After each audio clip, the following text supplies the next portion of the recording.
खरं तर बरीच मुलं सकाळपासून आली असतील. हात वर करा, किती विद्यार्थी सकाळपासून होते? अरे वा, छान. आणि पालक? छान छान. हात खाली घ्या. पहिली गोष्ट म्हणजे थोडा आपल्या देशामध्ये बुद्धिबळ खेळ हा थोडा दुर्लक्षित आहे. त्यावेळेला आपण क्रिकेट आणि बुद्धिबळ ज्या वेळेला तुलना करतो त्यावेळेला लोक रात्री 2-3 वाजेपर्यंत क्रिकेट बघत असतात. जो आपला देशीय खेळ वगैरे नाही आहे तरी सुद्धा. पण पालकांना माझं असं सांगणं आहे आणि सगळ्या पालकांना मी सांगतो की मुलांना बुद्धिबळ खेळ हा शिकवला पाहिजे. कारण बुद्धी वाढवण्याचा एकच मार्ग आता राहिलेला आहे. मोबाईलने सगळ्यांची बुद्धी भ्रष्ट केलेली आहे. आजोबा, आजी, आई, वडील आणि मुलं. त्यामुळे मला कधी कधी त्रास होतो की आता हे सगळ्यांना कसं सुधरवायचं. सकाळी माझं कराडला भाषण होतं पालकांसाठी. साधारण 2 तास भाषण, 2-2.5 तास मी बोललो.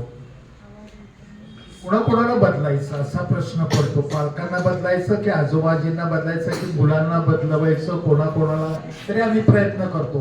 आमच्या शाळा आहेत, नॅशनल स्कूल आहे, जॉय आहे, कॉलेज आहे, डायनामिक इन्स्टिट्यूट आहे, आमच्या 4 संस्था आहेत.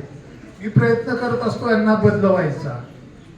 दर महिन्याला मीटिंग असते. पालकांना मी कान पकडतो. म्हणजे माझ्या भाषणातून सगळ्यांचे कान पकडत नाही आहे. पण या खेळाला तुम्ही पालकांनी किंवा आजोबाजी सुद्धा आलेली आहेत. चांगली गोष्ट आहे. आणि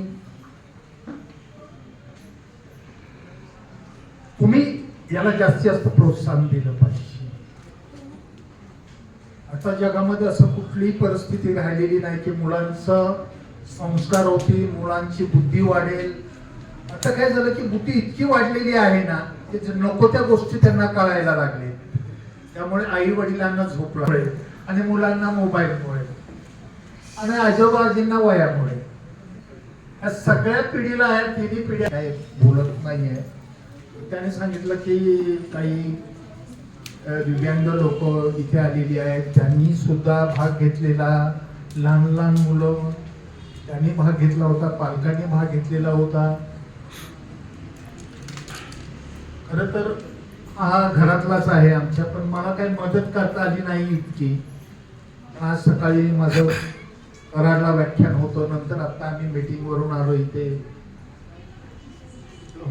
गंधर्व हॉटेलमध्ये मीटिंग होती मागच्या बाजूला. आणि आता फोन आला, मी इथे आलो. त्यामुळे मला काही जास्त इथे लक्ष देता आलं नाही किंवा मदत जास्त करता आली नाही. परंतु आपण प्रयत्न करूया. कुठे गेला तो? असा प्रयत्न करूया की पश्चिम महाराष्ट्रासाठी पूर्ण 4 जिल्ह्याचे माझ्याकडे शाळांचे पत्ते आहेत. सगळ्या शाळांना पत्र पाठवून आपण मोठ्या प्रमाणात भरूया पुढच्या वर्षापासून. म्हणजे आता जे पालक आलेले आहेत ना, बैठकीची व्यवस्था खाली करूया. इतके पालक आणि विद्यार्थी आले पाहिजे. आणि थोड्याफार चुका झाल्या आणि झाल्या.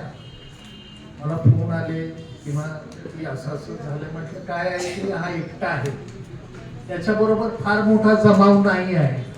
एकटा आहे आणि त्याच्या काय ओळखीचे असतील. आणि मी स्टाफला सांगितलेलं आहे इकडच्या शाळेच्या की चला त्यांना मदत करा जमेल तेवढी.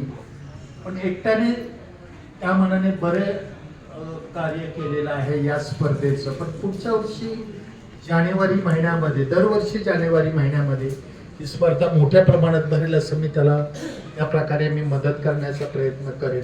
आणि पश्चिम महाराष्ट्रातील विद्यार्थी किंवा पालक किंवा दिव्यांग लोक कोण असतील ते भाग घेतील हा असा मी प्रयत्न करेन. कुणी नाराज होणार नाही. जरी बक्षीस नाही मिळालं तरी पुढच्या वर्षी सर्टिफिकेट्स तरी सगळ्यांना मिळालं पाहिजे. हा घेतलेला सर्टिफिकेट, प्रशस्ती पत्र होऊया. आपण प्रयत्न करूया. अजून कोणाला काय सांगायचं, सूचना द्यायची जर कोण पालकांपैकी असेल तर त्यांनी उभं राहा आणि एखाद्या सूचना द्या. तोपर्यंत त्यांचा रिझल्ट तयार होत आहे. जेणेकरून पुढच्या वर्षी आपण